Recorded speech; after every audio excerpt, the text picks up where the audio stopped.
नमस्कार। ईसा के जन्म से भी बहुत पहले चीन देश में बौद्ध धर्म का प्रचार हो चुका था।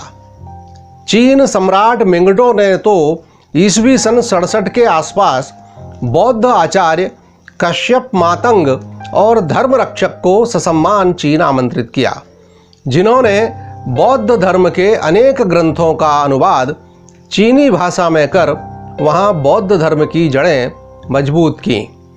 उसके बाद अनेक चीनी विद्वान भारत में तीर्थाटन और ज्ञानार्जन करने के लिए आते रहे। इनमें से ही एक थे फाहियान, जो ईस्वी सन 400 में भारत के लिए रवाना हुए। वह चीन से भारत आए स्थल मार्ग से और वापस लौटे जल मार्ग से। दोनों ही मार्गों पर उन्हें भीषण कठिनाइयों का सामना करना पड़ा। उस दौर की यात्राएं कितनी कठिन और दुरूह होती थीं, यह व्रत पढ़कर ही रोंगटे खड़े हो जाते हैं। लाप नामक मरुभूमि में ऊपर से आग उगलता सूरज और नीचे तपती रेत, प्यास से सूखता गला। इस विपत्ति में फाहियान के कई साथियों का तो धीरज जवाब दे गया और वे वापस लौट गए, किंतु अपने कुछ साथियों के साथ फाहियान ने अपना संकल्प नहीं छोड़ा। वह तो दर्शन करना चाहते थे भगवान बुद्ध की क्रीड़ा भूमि का। फाहियान द्वारा लिखित यात्रा वृतांत से तात्कालिक भारत की महानता का बड़ा स्पष्ट दिग्दर्शन होता है। खेतान पहुंचने पर वहां के बौद्ध राजा ने फाहियान का बड़ा स्वागत सत्कार किया। खुतान से वह काबुल पहुंचे, जो उस समय भारत का ही एक प्रांत था। वहां से स्वात, गांधार और तक्षशिला होते हुए वह तब के पुरुषपुर और आज के पेशावर पहुंचा, जहां उन्होंने बहुत ऊंचा, सुंदर और मजबूत स्तूप देखा, जिसके संबंध में फाहियान ने लिखा कि यात्रा में यूं तो उसने बहुत से स्तूप और मंदिर देखे, किंतु इससे अधिक भव्य कोई नहीं देखा। सिंधु नद पार कर वह मथुरा पहुंचा, जहां जमुना किनारे 20 विहार थे, जिनमें 3000 से अधिक बौद्ध भिक्षु निवास करते थे। यहां तक आते आते उसके साथ केवल एक साथी ही शेष रह गया था, किंतु फाहियान ने हिम्मत नहीं हारी और बौद्ध तीर्थों के दर्शन, धर्म ग्रंथों के अध्ययन, बुद्ध के संस्मरणों की खोज में जुटे रहे। यह तत्कालीन महाप्रतापी सम्राट चंद्रगुप्त द्वितीय के शासनकाल में भारत आया था। इसके बाद भी उसने चंद्रगुप्त का नाम भी कहीं नहीं लिखा। हाँ, तत्कालीन भारत के विषय में अवश्य लिखा। उसके यात्रा वृतांत से ज्ञात होता है कि देश की प्रजा धन धान्य से परिपूर्ण होकर सुख शांति से जीवन व्यतीत करती थी। शासन व्यवस्था न्याययुक्त और दृढ़ थी। मध्य देश का जलवायु न अधिक ठंडा था न अधिक गर्म। पूरे देश में लोग कहीं भी आ जा सकते थे। खाली पड़ी कोई भी जमीन जोतकर कृषि कार्य कर सकते थे। अपराधी को न तो कोई शारीरिक दंड दिया जाता था न मृत्यु दंड, केवल जुर्माना भर लगाया जाता था। हाँ, अगर कोई बार बार अपराध करता था तो उसका दाहिना हाथ काट दिया जाता था। जो लोग मद्यपान करते थे या जीव हिंसा करते थे, वे नीच माने जाते थे और उन्हें नगर के बाहर रहना पड़ता था। बाजारों में सामान्य जीवनोपयोगी वस्तुओं का क्रय विक्रय कौड़ियों में होता था। कन्नौज, श्रावस्ती आदि नगरों को पार कर फाहियान मगध की राजधानी पाटलिपुत्र पहुंचा, जो अपने ऐश्वर्य के चरम पर थी। अशोक के महल को देखकर वह चकित रह गया। वह भारी भारी पत्थरों से बना था, जिन पर सुंदर बेल बूटे खुदे हुए थे। उसे समझ में नहीं आया कि इन भारी पत्थरों को यहाँ लाया कैसे गया होगा। यहाँ महायान और हीनयान पंथियों के लिए अलग अलग 2 विहार थे, जिनमें 600-700 भिक्षु रहते थे। फाहियान ने यहाँ 3 वर्ष रहकर संस्कृत सीखी। पाटलिपुत्र में ही उसे पहली बार पूरी विनय पटिक पढ़ने को मिली। फाहियान ने लिखा कि भारतवासी बड़े धर्मनिष्ठ और दयावान थे।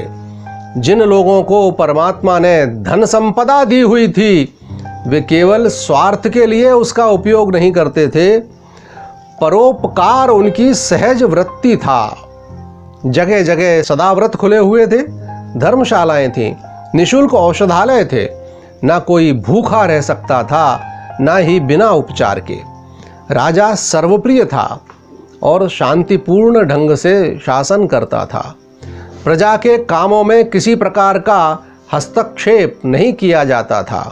प्रजा में भी स्पर्धा थी तो केवल सद्गुणों की, अतएव अपराध बहुत कम होते थे।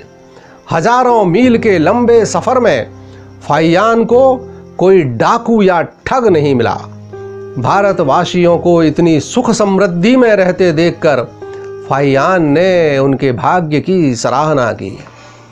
यह बौद्ध धर्म का अवनति काल था, अतः फाहियान को बुद्ध की जन्म स्थली कपिलवस्तु और निर्वाण स्थल कुशीनगर लगभग निर्जन ही मिले। गिने चुने लोग ही वहाँ रहते थे। बोध गया की जनसंख्या भी बहुत कम थी। संभवतः इसके पीछे सम्राट का महाभागवत होना ही प्रमुख कारण रहा हो। किंतु फाहियान ने कहीं भी बौद्ध धर्मावलंबियों पर अत्याचार, अन्याय या धार्मिक पक्षपात होते नहीं देखा। उसका दूसरा साथी ताओ चिंग तो भारत से इतना प्रभावित हुआ कि उसने वापस चीन जाने का विचार ही त्याग दिया। यहाँ तक कि उसने ईश्वर से प्रार्थना की कि उसे जब भी दोबारा जन्म लेना पड़े तो वह भारत में ही पैदा हो। लेकिन फाहियान का तो उद्देश्य ही अपने देश में वापस जाकर संपूर्ण विनय का प्रचार करना था, अतः वह अकेला ही लौट चला। अंग देश की राजधानी चंपा होकर वह ताम्रलिप्ति पहुंचा, जो आजकल बंगाल के मेदिनीपुर जिले में तामलुक कहलाता है। वहाँ 2 वर्ष रहकर उसने कई धर्म ग्रंथों की नकल की। एक दिन उसने बाजार में एक चीनी व्यापारी को पंखा बेचते देखा तो उसे चीन की याद हो आई और वह रो पड़ा।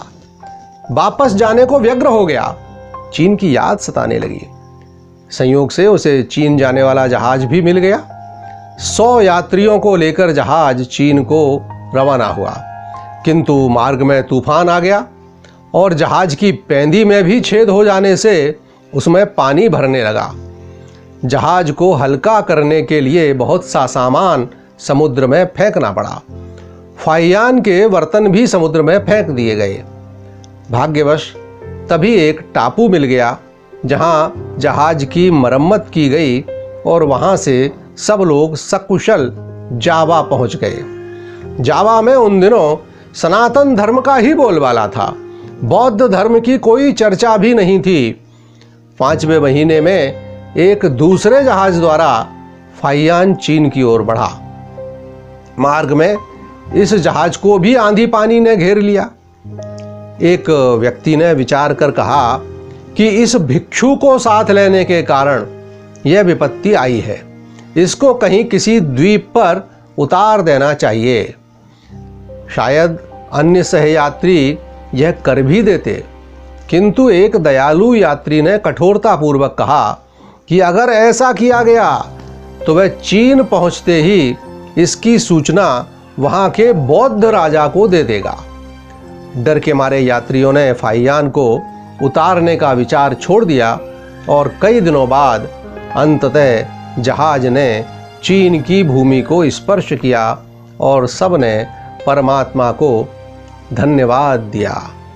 तो बंधुओं, फाहियान द्वारा लिखित यह यात्रा वृत्तांत दिखाता है कि उस समय भारत कितना महान था, कितना संपन्न, कितना समृद्ध, कितना गौरवशाली था हमारा भारत उन दिनों।